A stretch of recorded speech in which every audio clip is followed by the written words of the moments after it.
অনেকদিন আগের একটা ব্লগ নিয়ে চলে আসলাম আজকে আপনাদের মাঝে। Hello everyone, welcome to my another ব্লগটা। যদিও একটা মিক্সড ব্লগ, আশা করি আপনারা দেখে কিন্তু খুবই এনজয় পাবেন। আমার ভাইরাস জ্বর হওয়াতে আমার খুব সুপার অন্তন খেতে ইচ্ছা করছিল, যার কারণে বাবার সাথে সাথে এনে দিয়েছে। তারপর এখানে আমার হাজব্যান্ড তার ভিসা চেক দিচ্ছিল, আসছে কিনা ভিসা সেটা দেখার জন্যই আর কি। দুঃখের বিষয় যদিও, কিন্তু হ্যাঁ চলে আসছে এই যে ভিসা। একবার ট্রাই করাতেই দেখি যে চলে আসছে। তারপর আর কি ফ্যামিলিকে জানানো হলো, কতক্ষণ ধরে একটু হুলস্থুল হলো, যদিও মনটা খুবই খারাপ ছিল আর কি বলবো। তো ভিসা এসে গেছে কথা শুনেই তার খালা শাশুড়ি মানে আমার আন্টি, আমার কিন্তু একটাই মাত্র খালা, আমার আম্মুর একটা মাত্রই বোন, তারা 2 বোন 2 ভাই। তো একমাত্র খালা শাশুড়ি বলে কথা, তার জন্য কিন্তু ডালা নিজে হাতে রেঁধে সুন্দর করে বানিয়ে নিয়ে এসেছে।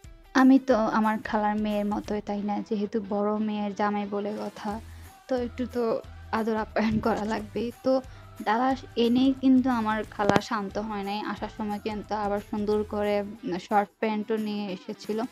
তো যেটা আমার হাসব্যান্ড ট্রায়াল দিয়ে দেখছিল, কিন্তু সবগুলাই তার থেকে ওভার সাইজ হয়ে গিয়েছিল। অ্যাকচুয়ালি হওয়ারই কথা, কারণ আমার আন্টি তো আর জানে না যে ওর সাইজ কত।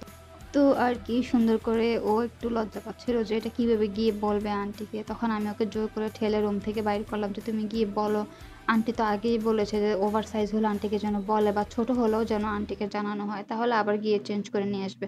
কজ একটা জিনিস যদি দেওয়া হলে যদি সেটা ঠিক করে নাই পড়তে পারে, তাহলে এটা দেওয়ার আর কি প্রয়োজন, তাই না?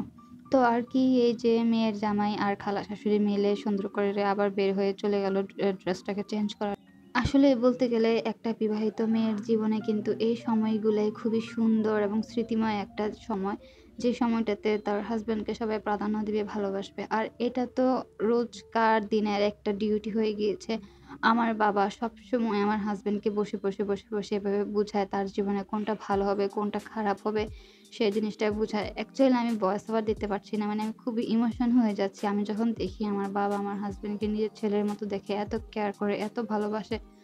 অ্যাকচুয়ালি ভালোবেসে ছেলের মতো মনে করে, ভালোবাসে বলেই তো বুঝায় যে যেন সে ভুল না করে, বা এত পরিশ্রম করে টাকাগুলো কামাবে যেন ভুল পথে নষ্ট না করে।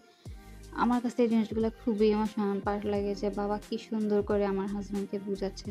আর ওরা দিক দিয়ে কথা বলছে, তো আমি ভাবলাম যে তাদের জন্য একটা চটপটা নাস্তা বানাই ফেলি, কারণ এতক্ষণ ধরে কথা বলছে, ওরা দুজন আড্ডা দিচ্ছে। বা ঘরের বাকিরাও কিন্তু আড্ডাই দিচ্ছিল সবাই একসাথে বসে।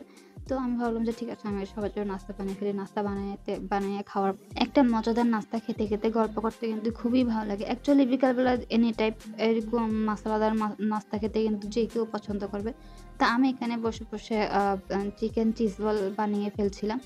যদিও আমি এখানে চিকেনটা দেখাতে ভুলে গিয়েছি অ্যাকচুয়ালি, কারণ আমি খুব তাড়াহুড়া করে এখানে কাজ করছিলাম। যেহেতু সবাই বসে গল্প করছে, আসরের নামাজ সবাই পড়বে, পড়ার পর খাবে। তো আমি ভাবলাম যে বানিয়ে আমিও নামাজটা পড়ে তারপর সবাইকে ভেজে দিব।